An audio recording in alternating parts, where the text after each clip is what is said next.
All right, stand by. 10 seconds. camera, Roll one. talent. Ready, camera, two. And cue talent. 2, 1. Roll for record. Are we headed for a brokered Republican convention? I'm John Phillips, and this is The Rundown.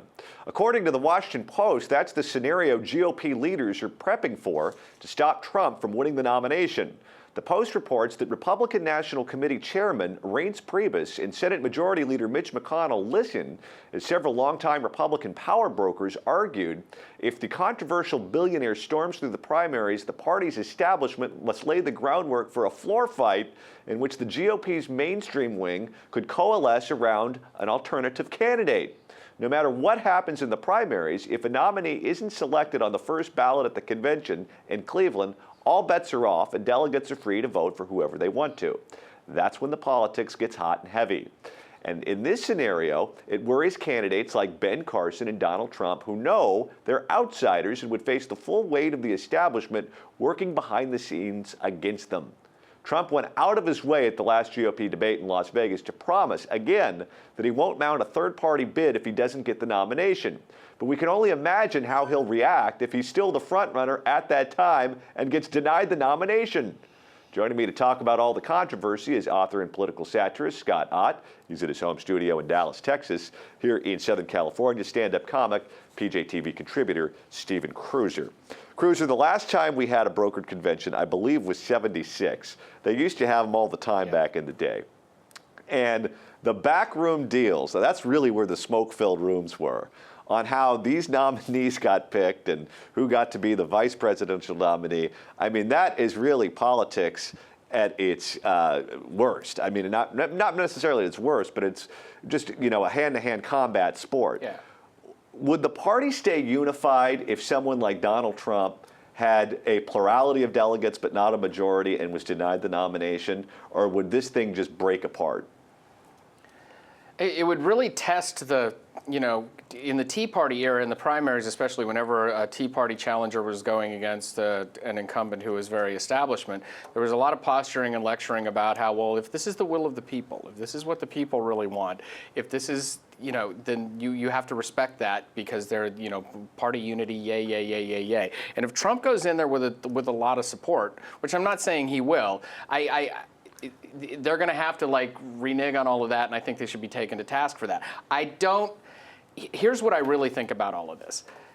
The modern American media press is not only partisan and stupid, they're also lazy, okay? This same brokered convention nonsense was being thrown out there in 2012, except the scenario was flipped a little bit then. It was going to be the Tea Party people who tried to do it if not Romney was the nominee. So this is just like they file these stories now. I believe they did it in 2008 for a while too. It's that time in the cycle where we got to do the brokered Republican convention thing because, oh my God, the Republicans are going to fall apart because that's part of their narrative. I mean, every October they file the, oh my God, debt ceiling, will there be a shutdown stuff. It's just what they do. It's almost like the obituaries that are on file and they just put them out there. So I think this is more a media creation than anything else. And Scott, if you look at the machinations of how the Republican Party operates in terms of nominating a candidate, it is far more democratic. It's far less likely to have a brokered convention than the Democrats because the Democrats have super delegates, they have all the labor bosses that have votes, and they control blocks of people and can throw their weight around if they want to.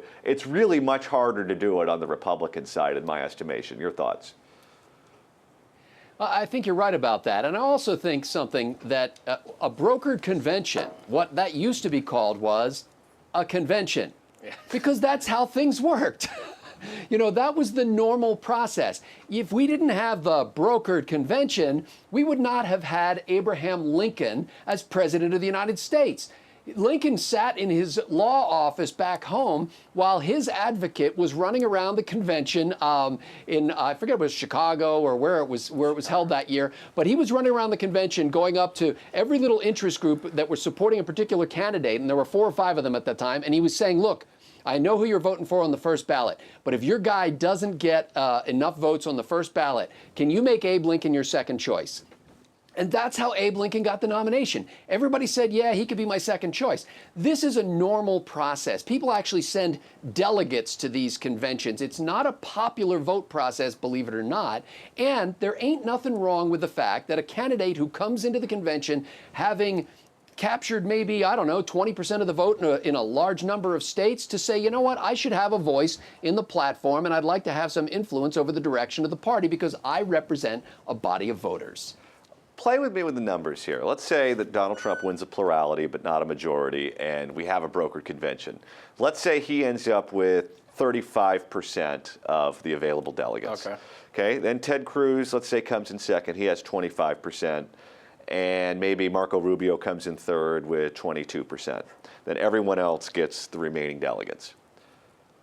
The Cruz people would have to cut a deal with the Rubio people or maybe some of the lesser people to screw Donald Trump, right? It would have to be the Cruz people that stick the knife in. Well, that's the big flaw in this whole scenario right now is that the establishment coalescing around someone because the establishment doesn't have someone who's going to come in, I think, with a lot of numbers right now. They'd have to have Bush, Rubio, Christie. They hate Cruz as much as they hate Donald Trump right now. So, and Bush is gonna if Bush is gonna be gone after New Hampshire, so that he's not going to be there anymore. So they're just going to have Marco and not if they're playing for a brokered convention. If they're playing for a brokered convention, they keep all these guys in all the way through. Okay, then they'll keep Bush. I don't see how they've got one guy that they can rally around and push forward because if they're going to be dealing with because if you want to talk about dug in constituencies, meet a Cruz supporter or a Trump supporter right now. This is the trenches are dug already. They're in. They're ready for a fight, and neither one of them is going to go. If Reince Priebus shows up and goes, you know, just for the sake of the party, they're gonna pants him. Well, if this scenario happens, is the kingmaker, Scott, the guy that comes in second? Yeah, in many ways, that could be true. And again, I'm kind of with Cruiser on this. I don't necessarily think it's going to be Donald Trump who comes in with that large plurality that's short of a majority. I think really a lot of options are open right now. I think Cruz is strong. I think Rubio is strong. And so I frankly just love this idea. I mean, this is, when you say this is politics at its worst, I know you didn't mean worst. It is really the heart of politics is people sending, their delegates to a place where they can negotiate and have an influence in the process. We are not like the Democrats that come in and just have nothing but a coronation. And frankly, the coronation is boring. And I think more people get engaged in the process if the RNC runs it in a fair and even-handed way, and if it's not secret deals being made behind closed doors, I think you come out with a stronger candidate and more unity behind him. How about this? Let's look at a different scenario. Let's say Cruz comes in first with a plurality. Let's say Cruz comes in with 35%, Trump comes in just a hair below him, 34%. Would the RNC be so happy that Trump didn't get the nomination that they'd let Cruz be the nominee, or would they screw Cruz over to try to put one of their other guys in? I firmly believe they despise Cruz as much as they despise Trump. I really do. They do not like Ted Cruz at all. Nobody in the establishment does. They don't like him because he's the Tea Party guy who's trying to do what Tea Party people wanted all along, which is wrest control of the Republican Party from the old guard. So But then Donald Trump would become the kingmaker. Then he'd have to either side with the RNC honestly, or to with tell Cruz. you right now, and people are going to say I'm crazy, I think in that scenario, they'd be happier going to Trump than to Ted Cruz. I do. They really hate Ted Cruz that much. Everything about him freaks them out. They don't like him. They're in full force after the last debate, trying to take him down. I think they'd go. I think Reince Priebus would cozy up to Donald Trump before he'd cozy up to Ted Cruz. Scott, your thoughts? I think Cruiser has a point there because, and here's why, because Cruz is a movement conservative, okay? Donald Trump is not. Donald Trump doesn't represent anything beyond himself, but Ted Cruz does.